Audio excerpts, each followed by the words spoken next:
Ao longo da história, a arqueologia revelou descobertas incríveis, mas também mistérios que desafiam tudo o que sabemos.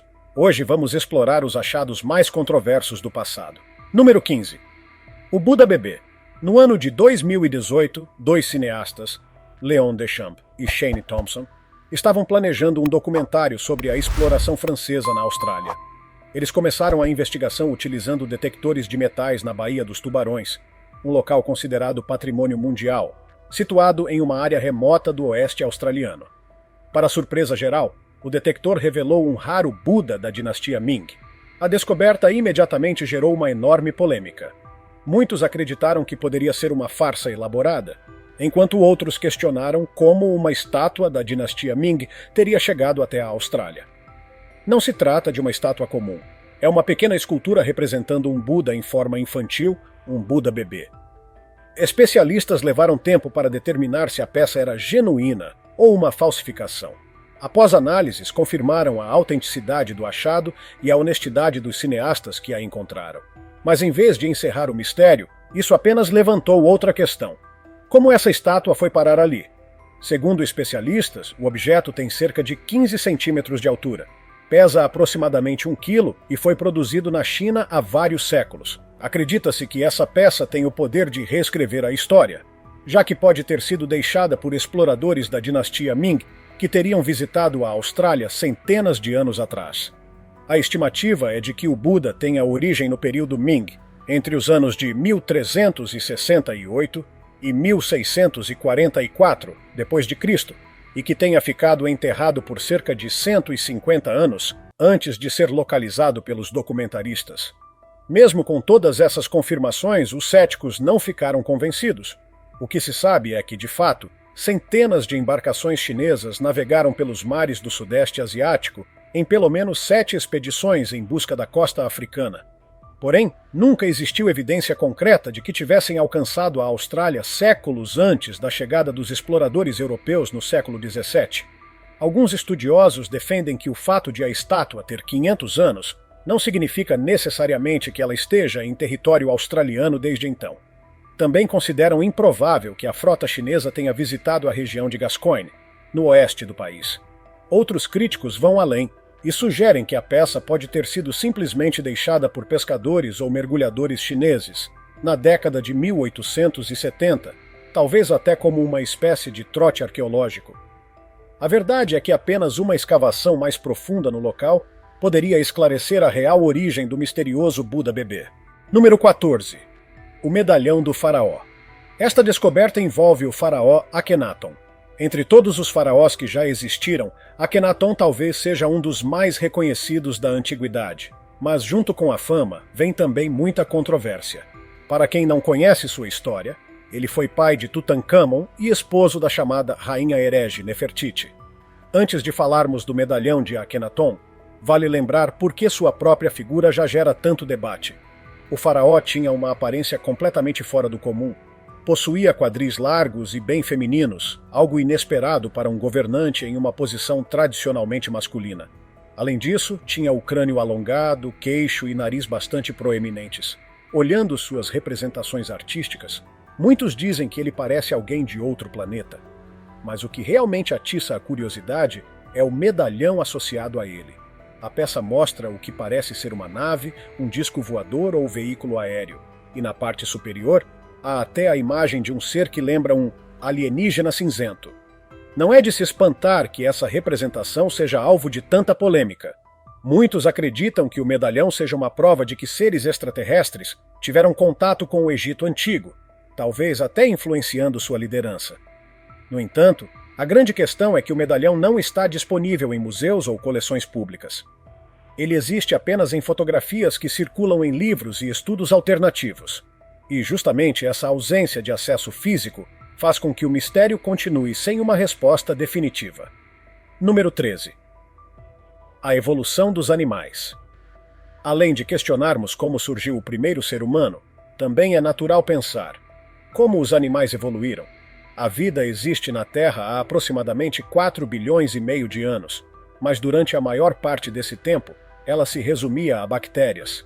Grande parte do que sabemos sobre a evolução dos seres vivos de centenas de milhões de anos atrás vem de fósseis. Os mais comuns são conchas, exoesqueletos e ossos que os organismos produzem enquanto estão vivos. Os fósseis mais antigos desses tipos datam de mais de 500 milhões de anos. Porém, o súbito aparecimento desses animais com partes duras indica que, antes disso, deve ter existido um longo período em que criaturas de corpo mole evoluíram a partir de formas ainda mais simples. O problema é que, sem ossos ou conchas, esses organismos dificilmente deixaram rastros fósseis. Por isso, é extremamente difícil entender a cronologia exata e a natureza desses eventos evolutivos. Ainda assim, muitos cientistas concordam que as esponjas são os animais mais básicos na árvore da evolução, provavelmente os primeiros a surgir. Talvez você nem saiba que esponjas são animais, mas são sim. Elas respiram oxigênio e se alimentam filtrando a água, que traz matéria orgânica para dentro de seus corpos. Com base nisso, pesquisadores acreditam que elas possam ter existido há mais de 900 milhões de anos. O problema é que não temos fósseis que comprovem essa presença tão antiga, justamente porque as esponjas não possuem partes rígidas, como ossos ou conchas. Quando um cientista encontrou indícios de esponjas em rochas muito antigas, não tinha certeza se eram provas concretas ou não. Mas caso esses registros sejam realmente válidos, podemos afirmar que os animais surgiram muito antes do que se imaginava, mesmo que a confirmação definitiva ainda esteja em aberto. Número 12. O Portal dos Deuses. Em 1996, um guia turístico local chamado José Luiz Delgado Mamani fez uma descoberta impressionante perto do lago Titicaca, o maior lago de água doce da América do Sul. Ele encontrou uma estrutura incomum que passou a ser conhecida como Aramu Muru, ou o Portal dos Deuses. Desde sua revelação, o local tem sido cercado de mistérios e debates. A região em torno do lago e das montanhas foi habitada por diferentes povos indígenas durante mais de 4.000 anos, incluindo a famosa civilização Inca, governada por Pachacútec Inca Yupanqui. Para os Incas, o lago Titicaca era o ponto de origem do mundo e também o destino das almas após a morte. O portal Aramu Muru teria servido como um local de peregrinação e culto, com muitas histórias que atribuem à estrutura poderes sobrenaturais. Ele mede cerca de 7 metros de altura por 7 metros de largura e possui no centro uma cavidade menor em forma de porta. Sua origem ainda é desconhecida, mas acredita-se que seja anterior até mesmo ao Império Inca. Segundo lendas de comunidades nativas, o portal poderia ser um acesso a outros mundos ou uma passagem usada pelos deuses para visitar e inspecionar seus domínios. Pessoas que encostaram a testa na pedra relataram uma sensação de paz profunda. O próprio nome Aramu Muru vem de uma lenda inca. Conta-se que, durante a invasão espanhola, um sacerdote chamado Aramu Muru levou um disco dourado, chamado Chave dos Deuses dos Sete Raios, guardado no templo de Coricancha, em Cusco, por mais de 450 quilômetros até essa porta de pedra. Ao encaixar o disco no portal, a passagem teria se aberto, permitindo que ele atravessasse e desaparecesse para sempre. O destino do povo Inca, no entanto, foi trágico.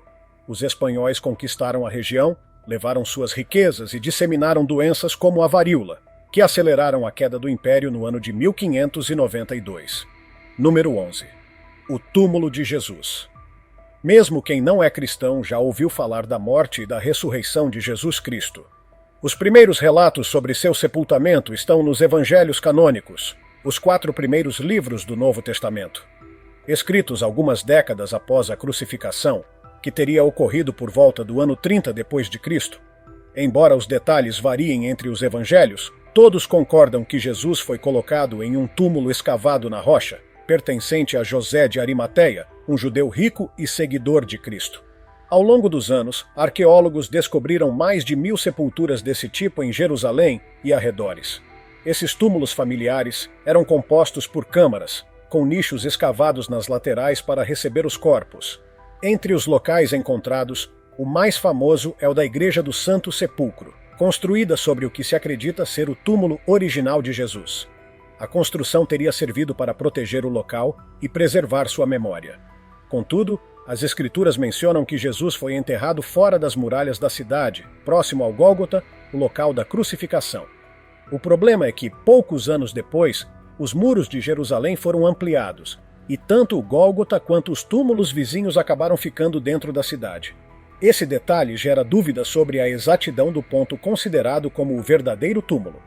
Apesar dessa dificuldade em determinar a localização precisa, arqueólogos em Jerusalém afirmam não ter motivos para rejeitar a autenticidade do Santo Sepulcro como o lugar onde Jesus teria sido sepultado. A questão continua sendo um dos debates mais delicados e fascinantes da arqueologia religiosa. Número 10. O mecanismo de Anticítera. No ano de 1900, mergulhadores da ilha grega de Cime, no Mediterrâneo Oriental, saíram em busca de esponjas marinhas. Uma tempestade violenta os obrigou a se abrigar perto da ilha de Anticítera, localizada entre Creta e o continente grego. Quando o mar se acalmou, eles voltaram a mergulhar e, por acaso, encontraram um navio naufragado repleto de tesouros gregos. Foi considerado o naufrágio mais importante da antiguidade já descoberto até então. Entre as muitas peças resgatadas, havia uma que, à primeira vista, parecia apenas um bloco sólido do tamanho de um dicionário grande. Meses depois, o objeto se quebrou e revelou engrenagens de bronze extremamente precisas, com dentes tão pequenos quanto moedas. Esse achado ficou conhecido como o mecanismo de Anticítera e gerou enorme controvérsia, porque engrenagens com aquele nível de sofisticação não deveriam existir naquela época, nem na Grécia, nem em nenhuma outra parte do mundo. Antes dessa descoberta, acreditava-se que os gregos usavam apenas rodas rudimentares em moinhos de vento e de água. O mecanismo, por outro lado, funcionava como um complexo computador astronômico, capaz de prever posições planetárias e eclipses. Algo que só voltaria a aparecer em relógios astronômicos europeus do século XIV. A explicação para não termos encontrado outros exemplares está no material. O bronze era extremamente valioso na antiguidade. Assim, qualquer mecanismo que parasse de funcionar provavelmente seria derretido e reaproveitado. Só o naufrágio preservou essa peça única. Se não fosse esse acidente, talvez nunca soubéssemos que os gregos antigos já dominavam uma tecnologia tão avançada. Para aprofundar esse mistério, explorar mais naufrágios semelhantes pode ser o único caminho. Número 9. As tabuletas de Tartaria.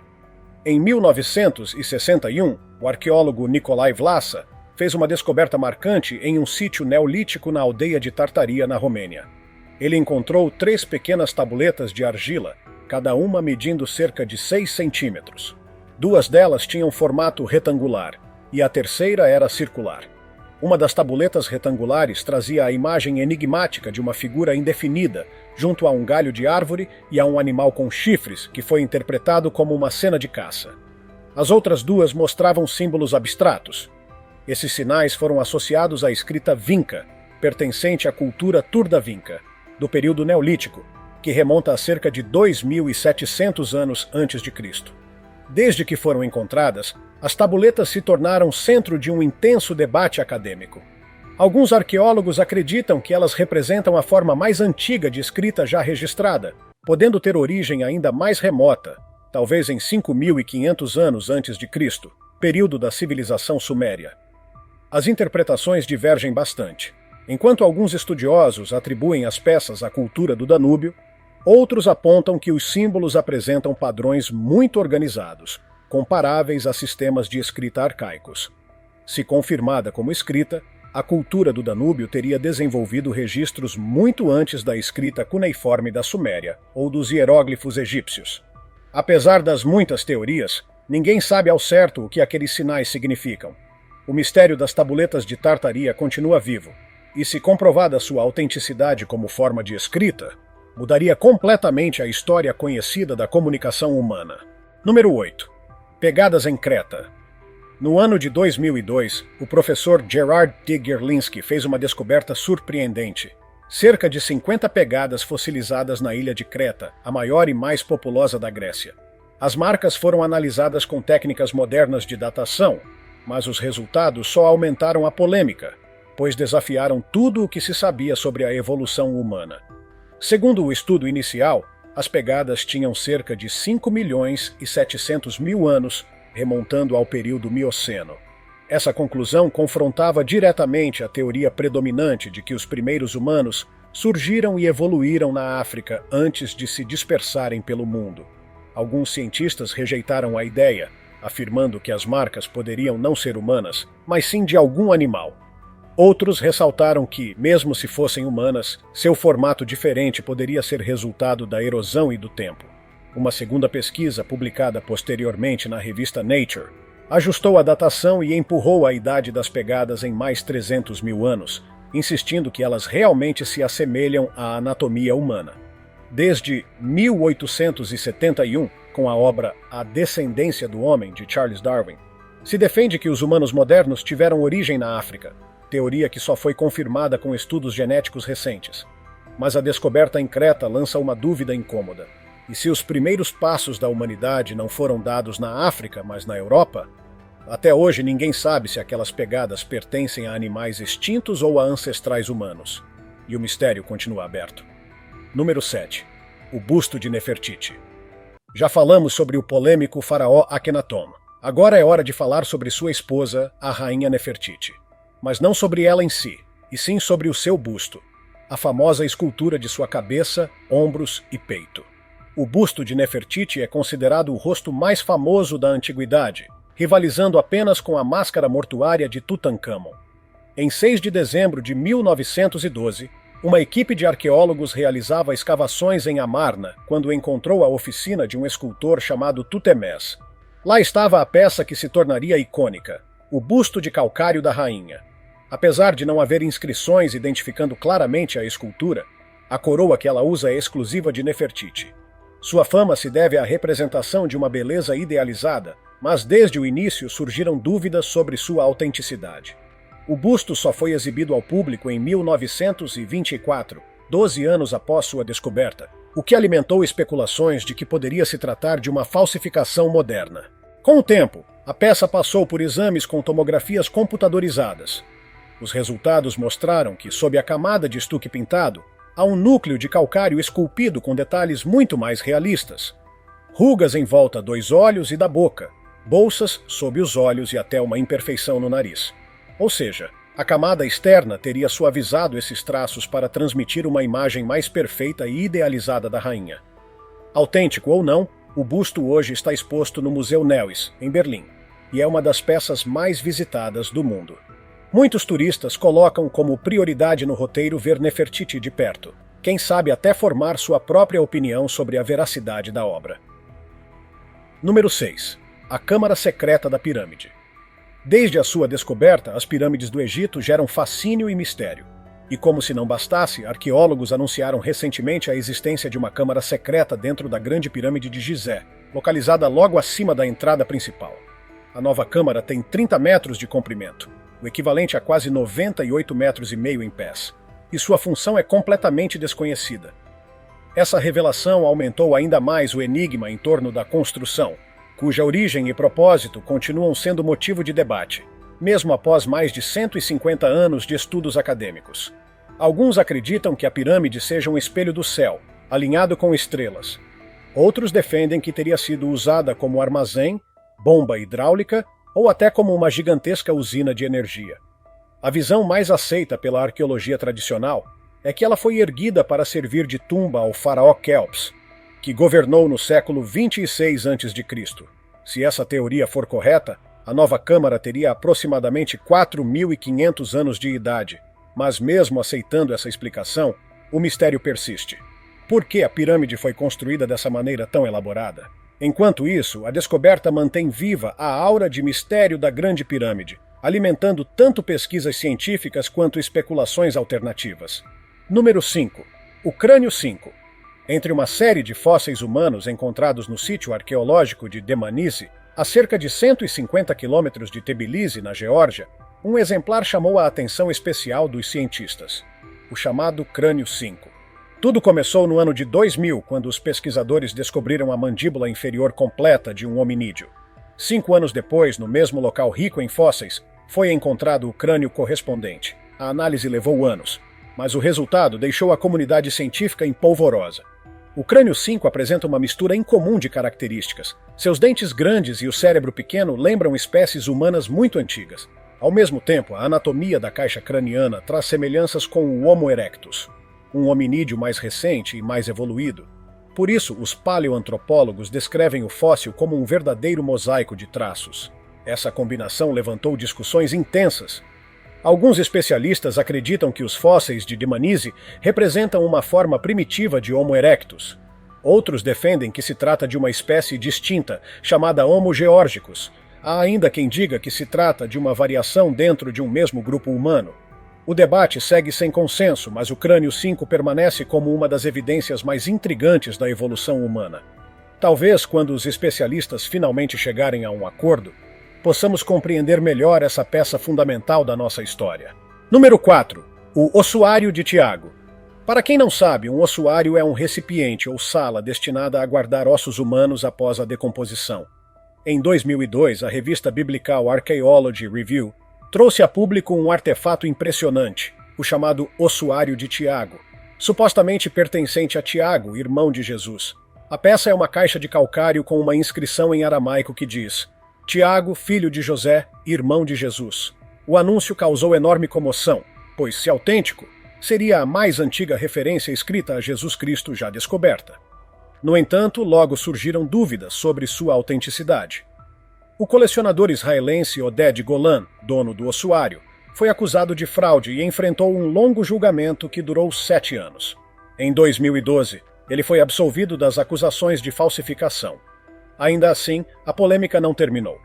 O próprio ossuário foi confirmado como legítimo e datado entre o primeiro século antes de Cristo e o ano 70 depois de Cristo, período em que o costume de recolher ossos em caixas era comum entre os judeus.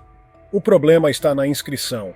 Muitos especialistas afirmam que parte dela pode ter sido adulterada, especialmente a menção a Jesus. Se a inscrição for verdadeira, estaríamos diante de uma das provas históricas mais valiosas do cristianismo.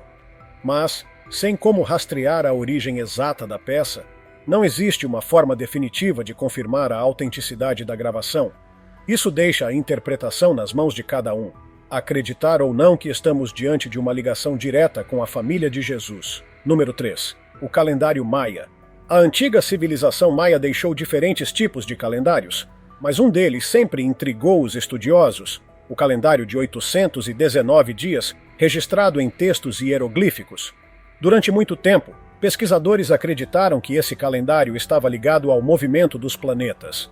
No entanto, cada planeta segue um ciclo diferente, e tentar encaixar todos em apenas 819 dias parecia não fazer sentido. Essa dificuldade transformou o calendário em um enigma que permaneceu sem explicação por décadas. Pesquisas recentes, porém, trouxeram uma nova perspectiva. Cientistas descobriram que o calendário de 819 dias não funcionava isoladamente, mas sim dentro de um ciclo maior de 45 anos. Quando se amplia a visão para esse período, os movimentos planetários realmente se alinham com o calendário maia. Isso mostra que os maias não apenas observavam os astros, mas eram capazes de registrar ciclos planetários longuíssimos com uma precisão impressionante. Eles viam o tempo de forma muito mais abrangente do que os estudiosos modernos imaginavam. O resultado é que o calendário, antes incompreensível, hoje revela o quanto a astronomia maia estava avançada, deixando até os cientistas atuais admirados com a sofisticação desse povo antigo. Número 2. Cavalos e homens. Um estudo publicado em 2009 trouxe revelações surpreendentes sobre a domesticação dos cavalos. Até então, acreditava-se que eles haviam sido domesticados apenas para trabalho e transporte. Mas novas evidências indicam que, além de serem montados, também eram ordenhados. As descobertas foram feitas após escavações em sítios arqueológicos do Cazaquistão, realizadas entre 1994 e 2002. Os pesquisadores concluíram que a domesticação dos cavalos começou ali há cerca de 5.500 anos, 1.000 anos antes do que se pensava, e cerca de 2.000 anos antes do registro mais antigo da Europa. A equipe usou várias técnicas para confirmar a descoberta. Analisaram ossos e constataram que os cavalos domesticados tinham características diferentes dos animais selvagens da região. Examinaram também vestígios de arreios, sugerindo que os animais eram montados já no 4º milênio antes de Cristo. Mas a revelação mais impressionante veio de análises químicas em fragmentos de cerâmica. Resíduos de gordura encontrados nos potes provaram que os humanos consumiam leite de égua naquela época, em pleno início da Idade do Cobre. Essas evidências mostram que os primeiros povos não apenas domesticaram cavalos para transporte e trabalho, mas também exploraram sua importância alimentar. Um dado que transforma completamente a visão que tínhamos sobre o impacto desses animais na sociedade antiga. Número 1. A Pedra do Decálogo. No final do século XIX, o arqueólogo Frank Hibben encontrou um artefato intrigante no sudoeste de Albuquerque, no estado do Novo México. A chamada Pedra do Decálogo de Los Lunas. Trata-se de um grande bloco rochoso com inscrições misteriosas. Em 1985, o mineralogista George Morehouse, membro da Sociedade Epigráfica, analisou a pedra e estimou que sua idade variava entre 500 e 2.000 anos, com base no desgaste causado pela ação do vento e da areia. O mais impressionante é o conteúdo da inscrição. Os 10 mandamentos bíblicos, escritos em paleo-hebraico, um alfabeto antigo semelhante ao fenício. Isso levou muitos a especularem que a pedra poderia datar de muito antes da chegada de Cristóvão Colombo às Américas, até 1.500 anos antes de sua expedição à Hispaniola. Diversos estudiosos examinaram o texto, tentando entender sua origem e autenticidade. Curiosamente, algumas letras revelam influências helenísticas, com caracteres gregos substituindo símbolos hebraicos. Além disso, aparecem sinais que só foram usados no hebraico medieval, o que dificulta datar a inscrição como sendo da antiguidade. Outro ponto polêmico são os erros ortográficos. Por exemplo, o autor tratou a letra Aleph como vogal, quando no hebraico antigo ela representava uma consoante. Também confundiu outras letras que deveriam ter sons distintos. Esses deslizes são argumentos fortes para os críticos que acreditam que a pedra não seja genuína. Assim, enquanto alguns enxergam na Pedra do Decálogo uma prova de contatos entre povos do Oriente Médio e a América pré-colombiana, a maioria dos especialistas considera o artefato uma fraude relativamente recente. O mistério, no entanto, permanece aberto, alimentando discussões até hoje. E assim chegamos ao fim da nossa viagem pelos mistérios mais polêmicos da arqueologia. Do pequeno Buda encontrado na Austrália até a enigmática Pedra do Decálogo, cada descoberta mostra como o passado ainda guarda perguntas sem respostas e histórias que desafiam tudo o que pensamos saber. Alguns achados já contam com explicações científicas sólidas, outros continuam envoltos em dúvida, e há aqueles que talvez nunca sejam totalmente esclarecidos. Mas é justamente esse mistério que mantém a arqueologia tão fascinante. Cada peça escavada pode mudar o rumo da história. E você, qual dessas descobertas achou mais impressionante? Acha que algumas delas realmente provam contatos de outros povos, ou até de outros mundos, com a Terra Antiga? Conta pra gente nos comentários. Se tiver gostado do vídeo, deixe seu like e inscreva-se em nosso canal para acompanhar todas as novidades. Continue por aqui e assista a mais vídeos clicando em um desses vídeos que estão aparecendo na sua tela. Cuidem-se, amigos!